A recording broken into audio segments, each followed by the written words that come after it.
Hello everyone. चलिए start करते हैं। ग्रुपिंग पज़ल का ये हमारा सेकंड लेक्चर है और पज़ल का ये हमारा छठवां लेक्चर है।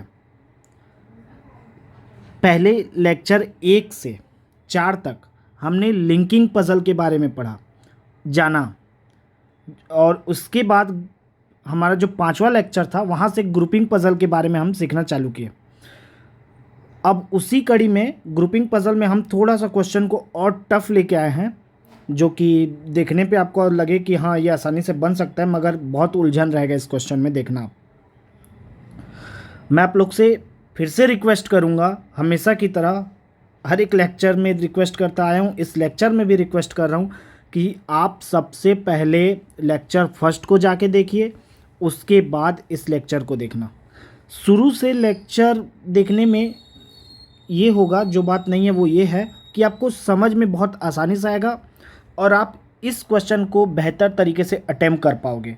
हो सकता है कि अगर आप 1 से लेके पूरे 5 लेक्चर देख लिए होंगे तो इस क्वेश्चन को आप करना भी स्टार्ट कर दोगे, सॉल्व करना।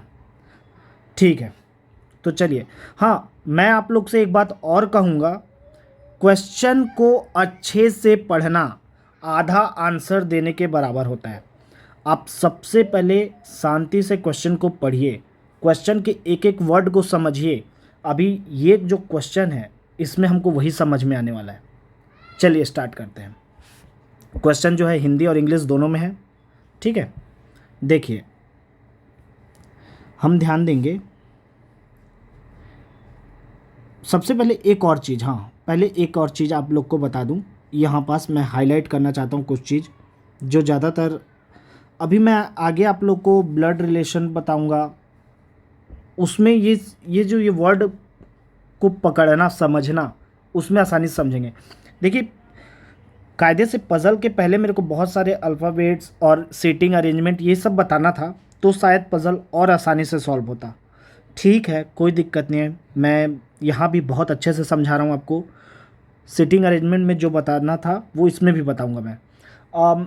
इसके बाद मैं एक सीक्वेंस में लेक्चर को लेके चलूँगा, जिसमें क्या होगा कि आपको इंटरलिंक करने में कोई प्रॉब्लम नहीं होगा इस लेक्चर को अगले लेक्चर से, ठीक है। तो अभी आप बने रहिए, मैं इसी में बहुत अच्छे तरीके से आपको समझाऊंगा, कोई प्रॉब्लम नहीं होगा आपको। पहले एक चीज़ जो ज़्यादातर इस टाइप का अगर आया तो आप देखिए, जैसे ऐसा टाइप का क्वेश्चन आ गया, इसी क्वेश्चन में पकड़ता हूँ। H is sun, H is son of B, ठीक, कोई दिक्कत नहीं है। इसके बाद लिखा रहेगा हु इज़ वाइफ, ठीक है, who is wife of G, ठीक।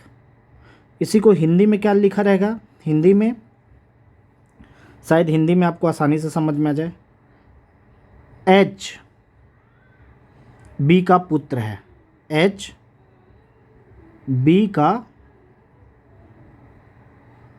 पुत्र है, ठीक है। इसके बाद लिखा रहेगा जो G की पत्नी है, ठीक है, जो जी की पत्नी है। देखिए, H is son of B, who is wife of G, जहाँ हु और जो का मतलब है B, ठीक है। यानी कि हम सीधा H is son of B, तो हम ऑब्जेक्ट को लगा देंगे यहाँ पास। जैसे H B का पुत्र है, जो का मतलब है H कॉमा के बाद जैसे B का पुत्र है, तो यहाँ B जी की पत्नी है, ऑब्जेक्ट को रखेंगे यहाँ पास, ठीक है। H is son of B, अब B के जस्ट आगे हु लगे तो आप समझिए यहाँ पास B रखना है। H B का पुत्र है, जो आए तो यहाँ पास सीधा ऑब्जेक्ट को रखना है, B को रखना है, ठीक। S H का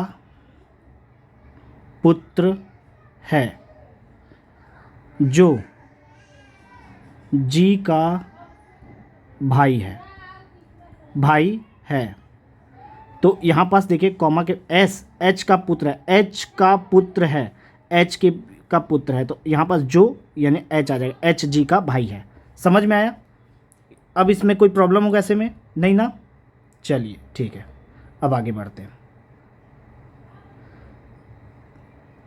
ये हो गया। अब हम आगे क्वेश्चन सॉल्व करें। चलिए क्वेश्चन सॉल्व करते हैं। 8 member A B C D E F G and H belonging to 3 family XYZ। यहाँ पास 8 मेंबर है, A है, B है, C है, D है, E है, F है, G है एंड H है, और ये X, Y और Z फैमिली के मेंबर हैं, 3 फैमिली में बिलोंग करते मतलब। ठीक, इसके बाद मैं बताया था क्वेश्चन को समझना आधा आंसर देने के बराबर होता है। आप प्लीज़ क्वेश्चन को बहुत अच्छे से पढ़िए, हर एक एक वर्ड को समझिए। चलिए, 8 members A B C D E F G and H belonging to 3 family X Y Z go for weekend outing in 3 different car। जो कि वीकेंड में 3 अलग अलग कार में जाते हैं। 3 कार हैं, कौन कौन सा है? एक सेकेंड, कलर चेंज कर लिया जाए कार के लिए। एक car and second car and third car. ठीक, हाँ चलिए अब आगे। अब देखिए, 4 आउट ऑफ 8 मेंबर, 8 में से 4 आर फीमेल, 8 में से 4 फीमेल हैं। ठीक है, 8 में से 4 जो है वो महिला है, वुमेन है। ठीक है, कोई दिक्कत नहीं है। Member of each family travel in different car. देखिए मैं बोला ना, वर्ड बहुत अच्छे से member of each family, member of each family, family में जैसे इस फैमिली के प्रत्येक मेंबर अलग अलग कार में बैठेंगे। देखिए 3 परिवार XYZ के 8 सदस्य हैं, 3 अलग अलग कार में भ्रमण के लिए जाते हैं। 3 अलग अलग कार में भ्रमण के लिए। 8 में से 4 महिला सदस्य हैं। किसी भी एक परिवार के सदस्य अलग अलग कारों में यात्रा करेंगे। देखो, किसी भी एक परिवार के सदस्य अलग अलग कारों में यात्रा करेंगे और प्रत्येक कार में कम से कम एक पुरुष और एक महिला का होना अनिवार्य है। प्रत्येक परिवार में कम से कम 2 सदस्य होंगे। ठीक है, member of each family travel in different car, each car has at least 1 male and 1 female. मतलब प्रत्येक कार में कम से कम 2 आदमी का रहना जरूरी है। सॉरी, 2 पर्सन बोलना सही रहेगा, आदमी जेंडर वाइज हो रहा है। 2 पर्सन का रहना जरूरी है, और उसमें भी कंडीशन है कि प्रत्येक कार में एक फीमेल का होना अनिवार्य है। ठीक है, कोई दिक्कत नहीं है, फीमेल मेंबर का होना अनिवार्य है। Each family has at least 2 member, और फैमिली में ऐसा नहीं है कि यहाँ 8 हैं तो 4 यहाँ आ गए, 3 यहाँ आ गए, अब 1 बच रहा है, ऐसा नहीं है। कम से कम 2 लोग का होना अनिवार्य है। चलिए अब स्टार्ट करते हैं। A belonging to family Y and travel in car third. A जो है वो फैमिली वाई में आता है। ए यानी ए यहाँ का है, जो कि कार तीसरे कार में ट्रेवल करता है। ठीक है, कोई दिक्कत नहीं है। अब D is wife of E. D जो है ई की पत्नी है। ठीक है, जो डी है फीमेल के लिए मैं सर्कल लगा देता हूँ। ये पत्नी है किसकी? ई की। ई ये ट्राइंगल बना देता हूँ, प्लस का मतलब पति पत्नी है। ठीक है, डी ई की पत्नी है। ठीक है, and they travel in car first and second respectively. ध्यान दो, मैं बोला ना, बहुत अच्छे से सावधानी से पढ़िए, क्योंकि इसमें एक रीजनिंग का मतलब है शब्दों को पकड़ना। रीजनिंग में है कुछ नहीं। रीजनिंग में अगर आप शब्दों का खेल नहीं समझे तो रीजनिंग फिर नहीं समझ पाओगे। देखिए, A belonging to family Y and he travel in car third. ठीक है, ये हो गया। D is wife of E. ठीक है, डी पत्नी है ई की। यहाँ पास भी फीमेल के लिए सर्कल और मेल के लिए ट्राइंगल, कोई दिक्कत नहीं है। और लिखा है कि दे ट्रेवल इन कार पहले और दूसरे रिस्पेक्टिवली। यहाँ पास भी देख लीजिए, ए परिवार वाई से है और कार 3 में यात्रा करता है। ए परिवार वाई से कार 3 में यात्रा करता है। डी जो है ई की पत्नी है। डी जो है ई की पत्नी है और वे क्रमशः, क्रमशः मतलब होता है कि अगर डी और इधर ये उस पहले न, यानी कि स्टार्टिंग में डी है और यहाँ स्टार्टिंग में 1 है, मतलब ये इससे रिलेट कर रहा है। इसका सेकंड में ई है तो ये क्रमशः का मतलब वही हुआ, ठीक है। डी ई की पत्नी है और क्रमशः कार 1-2 में यात्रा करते हैं, मतलब डी कार 1 में यात्रा करता है, डी जो है कार फर्स्ट में, और डी जो है वो फीमेल है, सर्कल लगा देते हैं ताकि हमको समझ में, और ई जो है कार सेकंड में यात्रा करता है, इसको ट्राइंगल से बना देते हैं।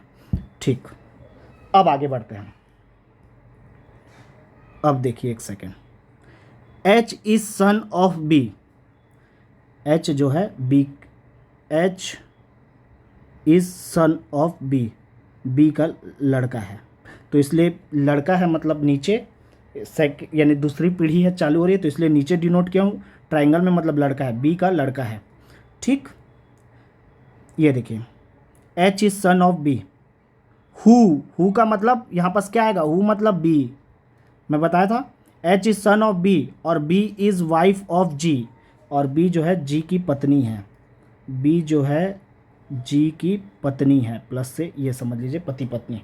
ठीक, हाँ, और इसके बाद and they belonging to family Z, और ये जेड फैमिली के हैं। यहाँ भी देखिए एच बी का पुत्र है, जो मतलब मैं बताया था बी जी की पत्नी है, और ये जेड परिवार से आते हैं। चलिए यहाँ पर नोट कर देते हैं, बी एच और जी, सर्कल लगा देता हूँ फीमेल के लिए ताकि समझने में आसानी हो। बाकी ये पुरुष है, ये भी पुरुष है। ठीक है, चलिए अब आगे बढ़ते हैं, और कुछ तो नहीं है। हाँ, C is daughter of F, यानी कि C is daughter of F, C जो है पुत्री है एफ की। ठीक है, C is daughter of F, who is wife of A, एक second, who is wife of A, और एफ के आगे हु है मतलब एफ जो है पत्नी है ए की, मतलब ये फीमेल हो गया। एक सेकेंड, ये फीमेल किसकी, ए की पत्नी है, अरे सॉरी ट्राइंगल, ये ट्राइंगल देखिए यहाँ पास भी देखिए, सी एफ की पुत्री है, और जो का मतलब कॉमा के बाद जो है एफ ए की पत्नी है, ए की पत्नी है, ये एक ही फैमिली के हैं, यानी अब भाई एक ही फैमिली हुआ ना, और एक इधर है वाई, मतलब जाहिर सी बात है एफ और सी कहाँ आएंगे, वाई में, एफ भी फीमेल है, सी भी फीमेल है। ठीक, हाँ, अब आगे बढ़ते हैं। सी ट्रैवल इन कार 2, सी जो है सी ट्रैवल इन कार 2, और सी क्या है, फीमेल है, ये फीमेल।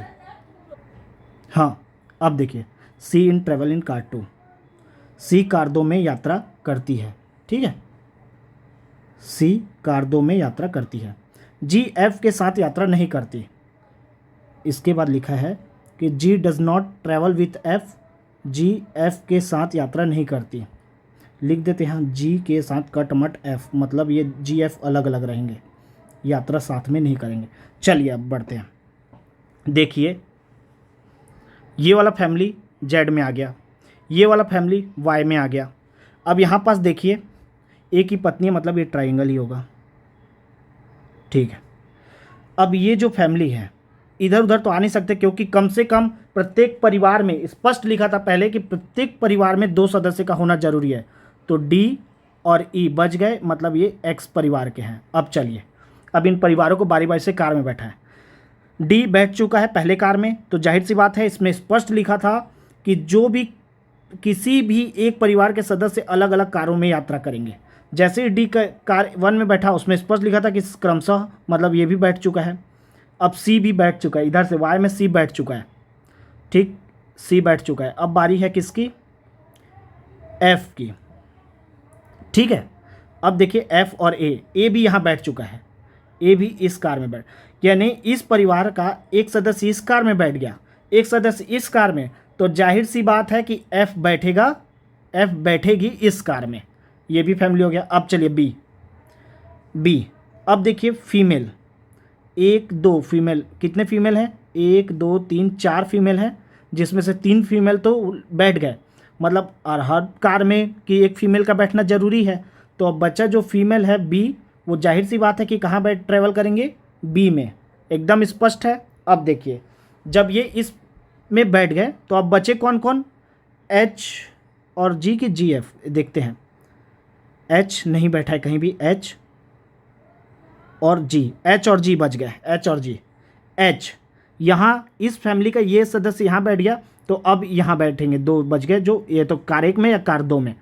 यहाँ स्पष्ट है कि जी के साथ एफ नहीं बैठेगा, जी के साथ एफ नहीं बैठेगा, इसका मतलब एच को बैठा दो यहाँ और उसके बाद जी को बैठा दो, सॉरी ट्राइंगल क्योंकि मेल है, जी को बैठा दो यहाँ। ठीक आया समझ में? किसी को कोई प्रॉब्लम इसमें? मैंने बताया था प्रश्न को पढ़ लिए, समझ लिए तो फिर आंसर देने में कोई प्रॉब्लम नहीं है। चलिए अब हमेशा की तरह अंत में मैं जो प्रश्न लेके आता हूँ, इसमें भी क्या क्या प्रश्न पूछे गए थे वो मैं आपके सामने यानी कि रखता हूँ। अब ये सब तो हो चुका है, थोड़ा सा ऊपर चलते हैं। अब क्वेश्चन पहला क्या था? कार एक में निम्नलिखित में से किन व्यक्ति का समूह यात्रा करता है? समूह ये है D F G, D E G, D G H या डी एफ एच। चलिए तो कार एक में डी एफ एच, ये वाला समूह। क्वेश्चन पहला हमारा हो गया, बन गया। क्वेश्चन सेकंड क्या है? क्वेश्चन सेकंड है किस कार में केवल 2 सदस्य यात्रा करते हैं? किस कार में केवल 2? तो कार वो है कार थर्ड में केवल 2 आदमी यात्रा करते हैं। क्वेश्चन तीसरा हमारा ये है परिवार वाई और जेड के निम्नलिखित में से कौन से सदस्य अलग अलग कार में यात्रा करते हैं? फैमिली वाई और फैमिली जेड के कौन से सदस्य अलग अलग कार में यात्रा करते हैं? ऑप्शन है एफ जी, सी जी, एफ एच या सी एफ। चलिए परिवार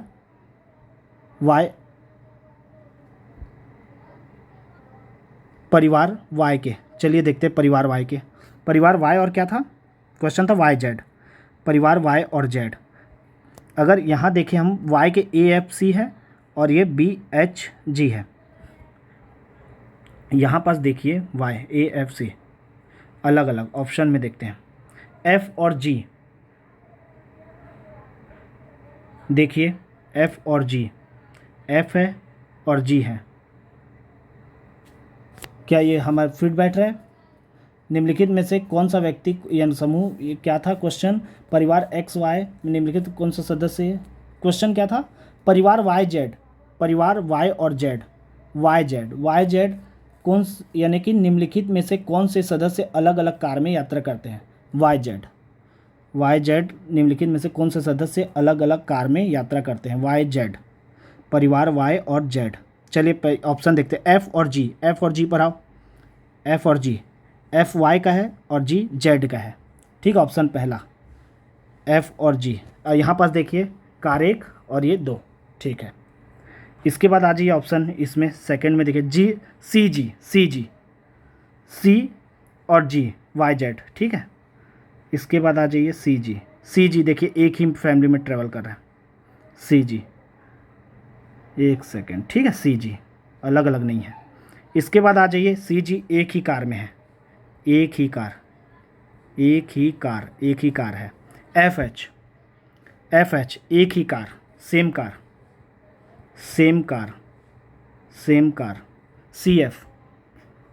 सी एफ देखिए, सी और एफ कार अलग अलग है, सी एफ अलग अलग है। एफ जी क्या था, सेम कार है क्या? एफ जी भी अलग अलग है, एफ जी भी अलग अलग है। कार देखिए एफ और जी अलग अलग कार है। और ऑप्शन में क्या था? सी एफ है ना, सी एफ। चलिए पहले फैमिली देख लेते हैं यार।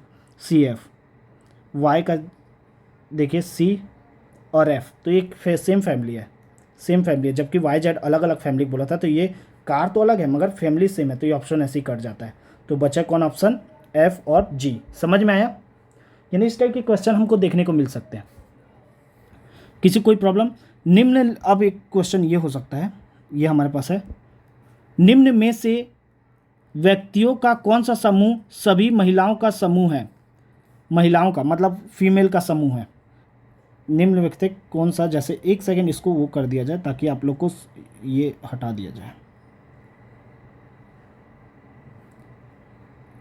ये प्रॉब्लम ना हो। एक सेकंड बस इतना हटा के ये देखिए, ये था प्रश्न है महिलाओं का समूह बताइएगा।